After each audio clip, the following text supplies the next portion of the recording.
Marketing Management, Unit 5, Explanation, Marketing Control and Consumerism. First question, marketing organization and its types. Marketing organization అంటే ఒక కంపెనీలో several departments ఉంటాయి కదా, sales, production, marketing, అలా అన్ని departments ఉంటాయి కదా. ఇక్కడ మార్కెటింగ్ డిపార్ట్మెంట్ గురించి అడుగుతున్నారు క్వశ్చన్. మార్కెటింగ్ ఆర్గనైజేషన్ అన్న మార్కెటింగ్ డిపార్ట్మెంట్ అన్న ఒకటే. ఇక్కడ డెఫినేషన్ చూడండి. A marketing organization is simply the setup or structure a company uses to manage all its marketing activities like product planning, promotion and distribution. అంటే marketing mix గురించి activities ఉంటాయంట.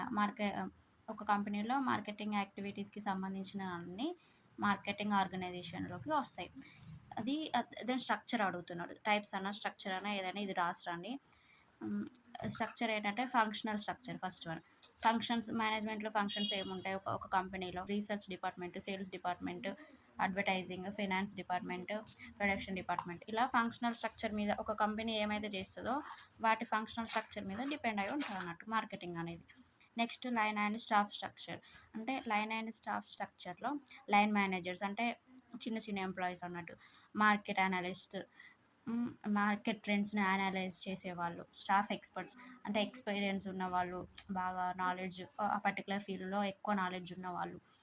Then third one వచ్చేసి product oriented structure. అంటే ఇక్కడ ప్రోడక్ట్కి సంబంధించింది అన్నట్టు. ఎలా అంటే ఇప్పుడు ఒక ఎలక్ట్రానిక్స్ కంపెనీ తీసుకుంటే దాంట్లో పార్ట్స్ ఉంటాయి కదా, అంటే వేరియస్ డిపార్ట్మెంట్స్ ఉంటాయి ఎలక్ట్రానిక్స్ కంపెనీలో. ఏంటంటే ఇప్పుడు స్మార్ట్ ఫోన్స్ యూనిట్ సపరేట్ ఉంటుంది, ల్యాప్టాప్స్ యూనిట్ సపరేట్ ఉంటుంది, యాక్సెసరీస్ యూనిట్ సపరేట్ ఉంటుంది. అది సపరేట్ డిపార్ట్మెంట్స్ మెయింటైన్ చేయడం అన్నట్టు ప్రోడక్ట్స్లో. Next geography or territory structure. అంటే based on regions and territories అన్నట్టు. ఇప్పుడు ఒక ఎంఎన్సీ కంపెనీని ఎగ్జాంపుల్గా తీసుకుందాం. ఎంఎన్సీ కంపెనీకి ఓన్లీ ఒక ఇండియాలోనే కాకుండా అదర్ కంట్రీస్లో కూడా ఉంటాయి కదా బ్రాంచెస్.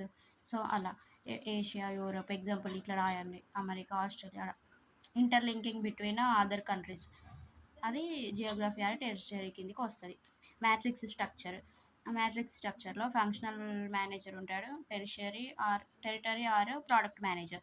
అంటే ఒక పర్టికులర్ టాస్క్ కంప్లీట్ చేయడం కోసం, ఒక పర్టికులర్ ప్రాజెక్ట్ కంప్లీట్ చేయడం కోసం ఒక ఫంక్షనల్ మేనేజర్కి, అలానే ప్రోడక్ట్ మేనేజర్ ఇద్దరు ఉంటారంట. ఆ ఇద్దరికి మనం రిపోర్ట్స్ జనరేట్ చేయడం, అదే మ్యాట్రిక్స్ స్ట్రక్చర్ అవుతుంది.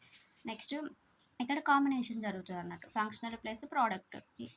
అలా కస్టమర్ ఓరియంటెడ్ స్ట్రక్చర్. అంటే బిజినెస్ టు బిజినెస్ అన్నట్టు. ఒక బిజినెస్ నుండి ఇంకొక బిజినెస్కి అలా, లేకపోతే business to customers, business to government are government to business. అలా ఇలాంటి టైమ్స్లో కస్టమర్స్ని డివైడ్ చేస్తారు అన్నట్టు. కార్పొరేట్ క్లయింట్స్ వేరు, స్మాల్ బిజినెసెస్గా అలా డివైడ్ చేసి వాళ్ళకి కావాల్సిన సర్వీస్ ఇవ్వడం, మార్కెటింగ్ సర్వీసెస్ అలా. Next second question, marketing control phases. Marketing control అంటే ఒక కంపెనీలో మార్కెటింగ్ యాక్టివిటీస్ అనేటివి ప్రాపర్గా జరుగుతున్నాయా లేవా అనేది చెక్ చేయడం అన్నట్టు. అది మార్కెటింగ్ కంట్రోల్. ఈ డెఫినేషన్ చదివితే మీకు అర్థమవుతుంది, ఒకసారి చదవండి.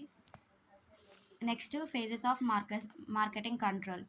ఫేజెస్ ఏంటి? Sets standards. అంటే స్టాండర్డ్స్ సెట్ చేస్తుంది, పర్టికులర్ ప్లానింగ్ ఉంటుంది మార్కెటింగ్ చేయడానికి. Measure performance. అంటే పర్ఫార్మెన్స్ మెజర్ చేయడానికి కంపెనీస్ ఫైనాన్షియల్ పొజిషన్ కానీ, కంపెనీల యాక్టివిటీస్ ఎలా అవుతున్నాయి, ప్రొడక్షన్కి ఎక్కువ ఖర్చు అవుతుందో అలా పర్ఫార్మెన్స్ అనేది మెజర్ చేస్తుంది. కంపేర్ రిజల్ట్స్ కంపేర్ చేస్తుంది, పాస్ట్ డేటాకి ప్రజెంట్ డేటాకి రిజల్ట్స్ కంపేర్ చేయడం అన్నట్టు. Take action. ఎక్కడైనా మిస్టేక్స్ ఉంటే యాక్షన్ తీసుకోవడం. ఒకవేళ రిసోర్సెస్ ఎక్కువగా వేస్ట్ అవుతే దాన్ని కంట్రోల్ చేయడానికి యాక్షన్ తీసుకోవడం అన్నట్టు. Next types of marketing control. Marketing control types అడుగుతారు. Annual plan control. First one annual plan. అంటే ఇయర్లీ మార్కెటింగ్ టార్గెట్స్ రీచ్ అవుతున్నామా లేదా అనేది చెక్ చేయడం యాన్యువల్ ప్లాన్ కంట్రోల్ అని. ఫైనాన్షియల్ కంట్రోల్ అంటే ప్రాఫిట్స్ అండ్ బడ్జెట్స్ వస్తున్నాయా లేవా అని చెక్ చేయడం. Next efficiency control. Measures how well the resources are used. Resources అనేవి ప్రాపర్గా యూజ్ అవుతున్నాయా లేవా, వేస్టేజ్ అవుతున్నాయా చెక్ చేయడం. Strategic control. Evaluates whether the overall marketing strategy fits the market. అంటే ఇప్పుడు మనం యూజ్ చేస్తున్న మార్కెటింగ్ స్ట్రాటజీ అనేది ప్రజెంట్ ఉన్న మార్కెట్ ట్రెండ్స్కి సరితూగుతుందా లేదా, అంటే మ్యాచ్ అవ్వాలి. మనం ఒక డెసిషన్ తీసుకొని పీపుల్ యొక్క ఇంట్రెస్ట్కి ఉంటే మనం అంటే పీపుల్స్కి, కస్టమర్స్ వాంట్స్ సాటిస్ఫై చేసేలాగా ఉండాలి మన స్ట్రాటజీస్ అనేటివి.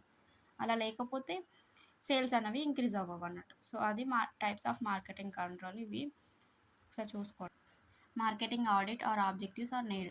మార్కెటింగ్ ఆడిట్ అంటే రిపోర్ట్ జనరేట్ చేయడం. ఒక కంపెనీలో మార్కెటింగ్ యాక్టివిటీస్ అనేటివి ప్రాపర్గా జరుగుతున్నాయా లేవా, ఆపర్చునిటీస్ అనేటివి యూజ్ చేసుకుంటున్నావా, అండ్ స్ట్రాటజీస్ మంచిగా యూజ్ చేస్తున్నారా, ఎక్కడైతే ప్రాబ్లమ్స్ వస్తున్నాయో అక్కడ సొల్యూషన్స్ ఫైండ్ అవుట్ చేయడం అన్నట్టు. ఈ మార్కెటింగ్ ఆడిట్ అనేది రిపోర్ట్ జనరేట్ చేయడం వల్ల ఎక్కడైతే వీక్ ఏరియాస్ ఉంటాయో అక్కడ మనం ప్రాపర్ డెసిషన్స్ తీసుకొని కరెక్ట్ చేసుకోవచ్చు అన్నట్టు. నెక్స్ట్ ఆబ్జెక్టివ్స్ ఆర్ నీడ్, ఏది వచ్చినా ఇదే ఆన్సర్ రాసేస్తాను. Assess financial position, find weakness areas అంటే ఎక్కడెక్కడ వీక్నెస్ ఉన్నది అనేది కంపెనీలో. ఎవాల్యుయేట్ సిచ్యువేషన్ అంటే ఫైనాన్షియల్ సిచ్యువేషన్ని సేమ్ అంటే కంపెనీస్ పొజిషన్ బయట పబ్లిక్కి ఇంట్రొడ్యూస్ చేయడం అన్నట్టు. చెక్ మార్కెటింగ్ మిక్స్ అంటే 4 P's అనుకున్నాం కదా, ఆ 4 P's ప్రాపర్గా వర్క్ చేస్తున్నాయా లేదా, మార్కెటింగ్ మిక్స్ అనేది సరిగ్గా యూజ్ అవుతుందా లేదా కంపెనీకి అనేది చెక్ చేయడం అన్నట్టు. నెక్స్ట్ మానిటర్ పర్ఫార్మెన్స్ అంటే మార్కెటింగ్ పర్ఫార్మెన్స్ అనేది రిపోర్ట్ జనరేట్ చేయడం, ఎలా అవుతుంది, మార్కెటింగ్ స్ట్రాటజీస్ ప్రాపర్గా యూజ్ చేసి సేల్స్ ఇంక్రీజ్ అవుతున్నాయా లేదా అనేది చెక్ చేయడం. ఐడెంటిఫై న్యూ ఆపర్చునిటీస్, ఎక్కడెక్కడైతే న్యూ ఆపర్చునిటీస్ న్యూ గెయినింగ్స్ ఉంటాయో ఐడెంటిఫై చేయడం. అండర్స్టాండ్ మార్కెట్ పొజిషనింగ్ని అర్థం చేసుకోవడం అన్నట్టు. నెక్స్ట్ 8th measure how marketing creates value for customers and profits for the firm. అంటే మార్కెటింగ్ అనేది కస్టమర్స్కి ఎలా వాల్యూ క్రియేట్ చేస్తుంది, కంపెనీకి ఎలా ప్రాఫిట్స్ తెస్తుంది అనేది అర్థం చేసుకోవడం అన్నట్టు. Next 4th digital marketing trends in India. Digital marketing అంటే ఏంటి, what are the trends of digital marketing in India అన్నట్టు. డిజిటల్ మార్కెటింగ్ అంటే is the use of digital channels like search engine, social media, email and websites to promote products or services. Content marketing, paid ads, targeting online audience, ఇవన్నీ ఇందులో part అవుతాయి. And ఏంటంటే digital marketing అంటే మనకు తెలుసు కదా, ఒక వెబ్సైట్ క్రియేట్ చేయడం, దాంట్లో మన ప్రోడక్ట్స్ మన కంపెనీ డీటెయిల్స్ ఎంటర్ చేయడం, దాని ద్వారా మార్కెటింగ్ చేయడం అన్నట్టు. ఒక ఇంటర్నెట్ని యూజ్ చేసుకొని సెర్చ్ ఇంజన్స్ని, సోషల్ మీడియాని, ఈమెయిల్స్ని యూజ్ చేసుకొని మార్కెటింగ్ చేయడం అన్నట్టు. అంటే వితౌట్ ఫిజికల్ ఎగ్జిస్టెన్స్ అన్నట్టు. Trends trends of digital marketing, search engine optimization, SEO అని అంటున్నాం. అంటే ఇప్పుడు మార్కెటింగ్ మేనేజ్మెంట్ సబ్జెక్ట్ కోసం మనం యూట్యూబ్లో సెర్చ్ చేసినప్పుడు మార్కెటింగ్ అని సెర్చ్ చేయగానే నెక్స్ట్ మన కింద ఆప్షన్స్లో marketing concepts, marketing management, MBA, marketing management అనుకుంటూ ఆప్షన్స్ చూపెడతాయి. అందులో మనకు కావాల్సిన సెలెక్ట్ చేసుకుంటాం. సో దాన్ని సెర్చ్ ఇంజిన్ ఆప్టిమైజేషన్ అంటారు. Rise of social media marketing అనేది ఎక్కువగా ఇంక్రీజ్ అవుతుందంట.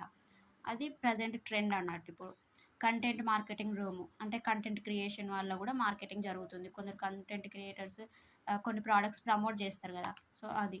Focus on KPI and ROI అంటే కంపెనీస్ పర్ఫార్మెన్స్ చెక్ చేయడం అన్నట్టు. వైరల్ వీడియో మార్కెటింగ్ అంటే ఏదైనా వీడియో వైరల్ అవుతే అట్లా కూడా మార్కెటింగ్ జరుగుతుంది కదా.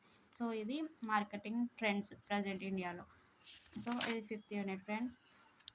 If you like the video, please subscribe to our channel, hit the like button and share the video to your friends and family groups, and they will also write tomorrow's exam perfectly without any books. Thank you guys.